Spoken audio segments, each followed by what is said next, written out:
Hey guys, this is God of Politics, and welcome back to a brand new video. But before we get started with this video, please like this video and subscribe to the channel. Also follow me on Twitter and join the Discord. Those are linked down in the description. As you can see, my Twitter is on the screen right here. It is God of Politics 1.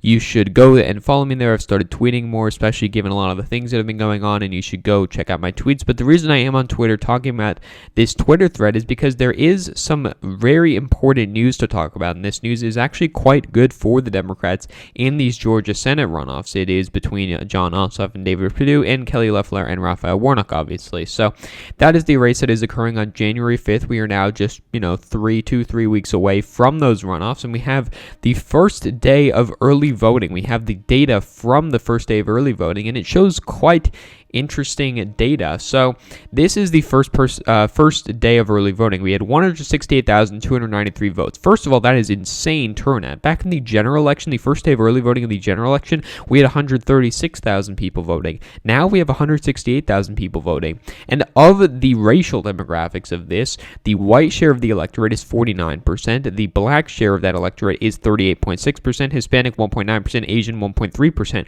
But what is most notable about that is the white share of the electorate is actually down 9.2% from the general election in terms of the early in-person vote, and the black share of the electorate is up 12.2% for the early in-person vote for the first day of early in-person vote for the runoff compared to all of the in-person early vote from the general election. Now, of course, these numbers will probably subside. The black share of the early in-person electorate will go down, and the white share of the early in-person electorate will go up. But Democrats have exceeded their expectations in terms of what voters are turning out for early voting, especially on the first day. You have a number of new voters turning out, which I will talk about in a second, and you have a number of black voters turning out, which is exactly what the Democrats did want. And we look at the early in-person county breakdown as a percentage of registered voters. We can see that the state average is 2.2 percentage points, and we can see that the numbers for the key counties, DeKalb County, which is, middle of Atlanta basically, 2.7% above the average, Cobb County 1.2%, which is below the average, Fulton County 2.4%. So you can see the two main Democratic counties are both above the average. Gwinnett County is a little bit below. Chatham County is a, heavy Republican county. Muskogee and Columbia County are also heavy Republican counties, particularly Columbia County, which is a county that is trending towards the Democrats. It is up over here, actually. Where is Columbia? Columbia County is over here, yes. So Columbia County is over here. This is Columbia County. It's a very big county for the Republican Party, and they have been able to turn out those voters in those counties, but Democrats have also been able to turn out those voters in the areas in the middle of Atlanta. We look at the vote-by-mail requests. We see that Democrats are holding their margins from the general election in the vote-by-mail requests, and this is important because one thing that is of note is that historically with runoffs, especially in the state of Georgia, Democrats have not done very well. They've done worse than they performed in the general election. But the fact that Democrats are maintaining their margins with black voters in the vote-by-mail numbers, as well as exceeding their numbers in the early in-person vote, is very good news for them. We can see the key counties with percent of mailing requests in the runoff and general format. You can see that the average is 16.4% for the runoff, and for the general election is 25.5%. But you can see that it exceeds those numbers in counties like Cobb County and DeKalb County. It's a little bit below in Fulton County, and it's around the same in a lot of these other counties. But it's of note that Democrats are maintaining their margin in those counties. It says here, suffice to say, the black voter share of the in-person early votes and the black voter share of the vote-by-mail requests are inversely correlated. The former will go down as the election nears, the latter will go up. So what that means is that the vote-by-mail requests and the vote-by-mail votes that are sent in are going to come, it's a more black-skewed electorate, more African-American voters as the election goes on. And the early in-person vote there will be less black voters, less African-Americans in the electorate as it goes on.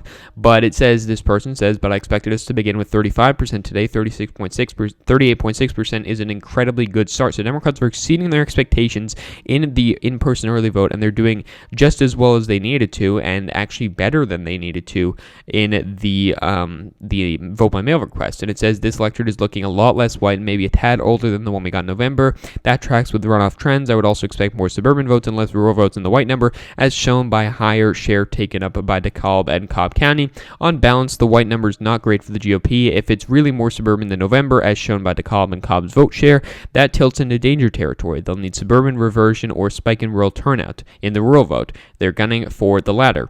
In an inelastic state like Georgia, it's all about turnout. We now know Democrats are very likely turning out their voters. The question is, will the GOP do the same? If they turn out all their voters, rural voters, it's a jump ball, but that's easier said than done. So this is something that I did see other people talking about, and I thought was quite a great take, and that was, back in the maybe 10 years ago, for example, in the 2008 Senate runoff for Georgia, the base of voters for the Democratic Party, which was not as big as it is now in Georgia, because Georgia is the state that's trending blue, but back in those years, the base of voters for the Democratic Party were still a lot of rural voters, especially rural black voters in southwestern Georgia. And so they had a lot of those rural voters that are more low propensity voters that aren't always going to turn out. Whereas the suburban voters are much more high propensity voters, and they're much more likely to turn out. Those suburban voters used to be the strongholds of the Republican Party and are now much more Democrat than they used to be, whereas it's vice versa for the rural areas. They used to be much more Democrat, not Democrat overall, but some rural counties were, but they were much more Democrat, and they are now shifting towards the Republican Party. Republican Party is gaining those low propensity voters and losing the high propensity voters, and that's why we're seeing the Democrats are maintaining their margins in the mail-in vote and doing actually very well in the early in-person vote. Another demographic, or I guess not demographic, but key voter data info, whatever you want to call it, that is very important is it shows that there's a surge of voters, the voters that didn't vote in the general election that are voting in the runoff. These would be, young voters, maybe newly moved voters, something like that, but it does say surge voters are overwhelmingly likely to break for Democrats as of right now.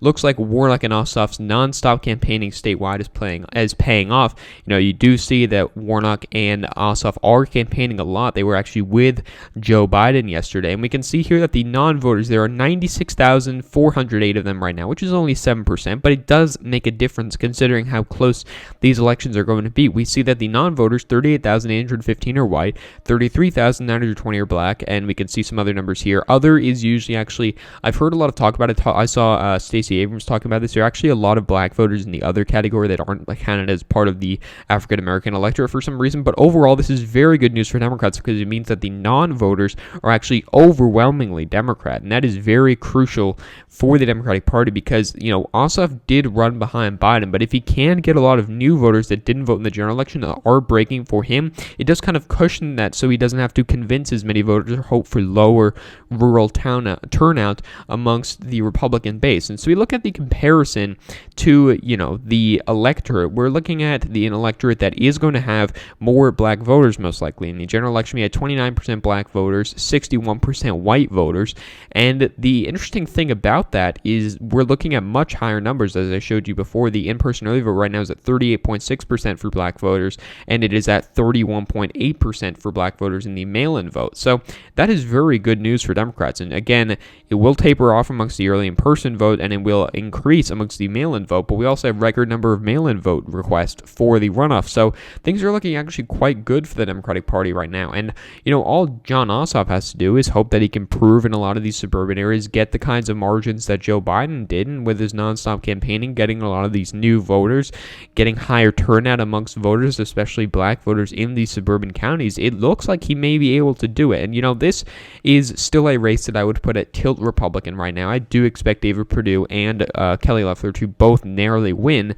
This means that Jon Ossoff and Raphael Warnock definitely have a path to victory. It's not going to be some ridiculous difference between the general election and the runoff like we've seen in years past, like 2008, to a lesser extent 2018, where we saw around a 3% difference. This is going to be a very, very close race, and I think that probably at this point, if I had to say margins, David Perdue would win like 50.2% to 49.8%. That is how close this race is going to be. Kelly Loeffler's race maybe even closer, maybe 50.1% to 49.9%. So if we do see, continued early vote numbers that are good for the Democratic Party and continued turnout numbers that are good for the Democratic Party, I may actually change my rating.